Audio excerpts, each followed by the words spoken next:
Okay, so this is part 2 of TMNT Ex Little Sister Listener.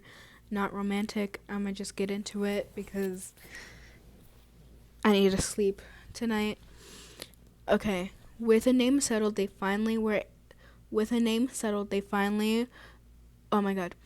With a name settled, they finally all were fully aware of YN staying. So next, due to the time of night it was, the biggest question was, where will she sleep?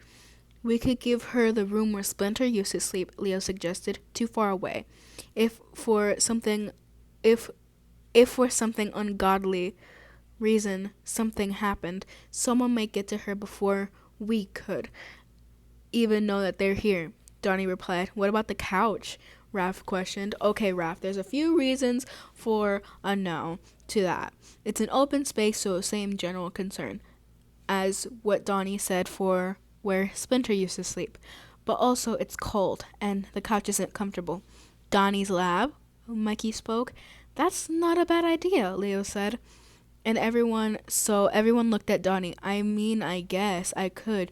Wait, what the hell? Heck no.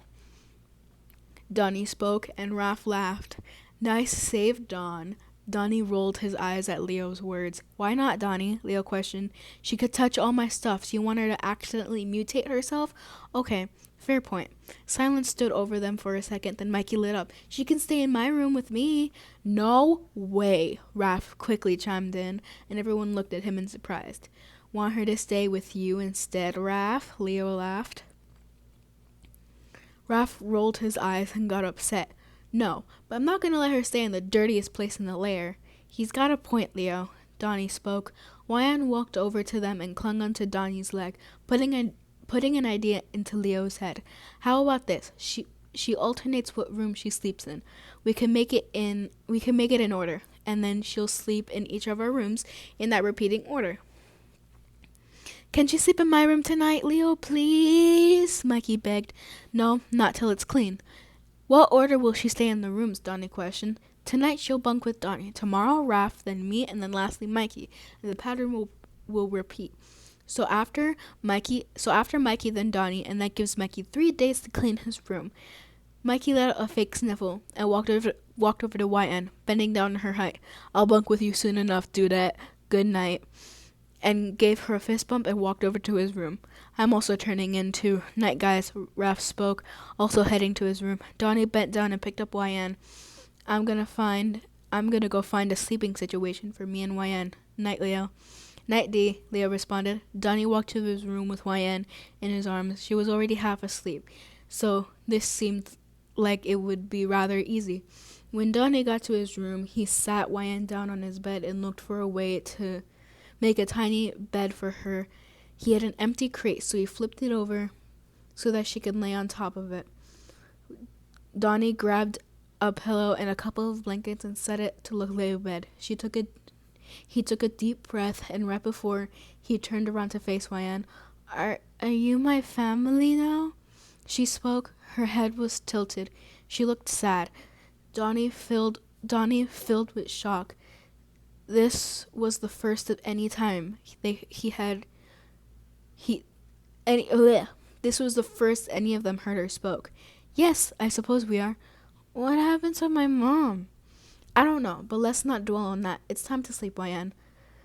YN sighed and hopped down from the bed and walked to hers. She got settled in her bed and Donnie got in his, but before he could properly lay down, YN spoke again. Can you read me a bedtime story, please? Why did she have to ask the least creative one of us for a story? Donnie mumbled to himself before turning toward her. Sure, just let me think of one first.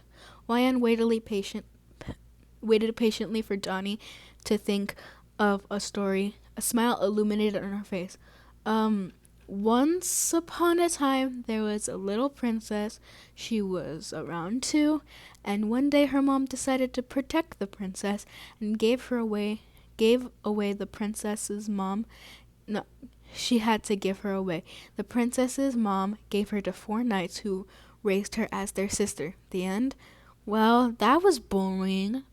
YN laughed.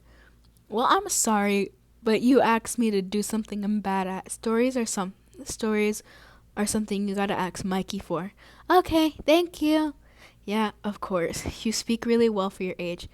My mom made me practice when her and Dad were talking. Talking? Yeah, Daddy was very loud. Donnie sighed, understanding what she was talking about.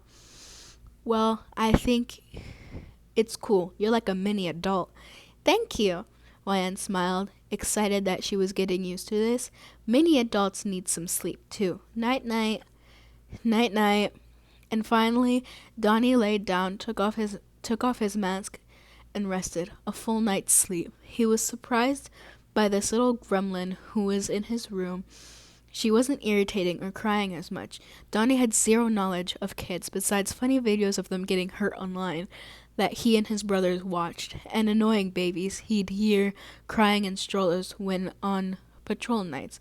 So this quiet, polite, calm kid was rather surprising, and he actually was happy to welcome her into their home. That's the end of part 2. I'm going to be posting part 3 sooner or later.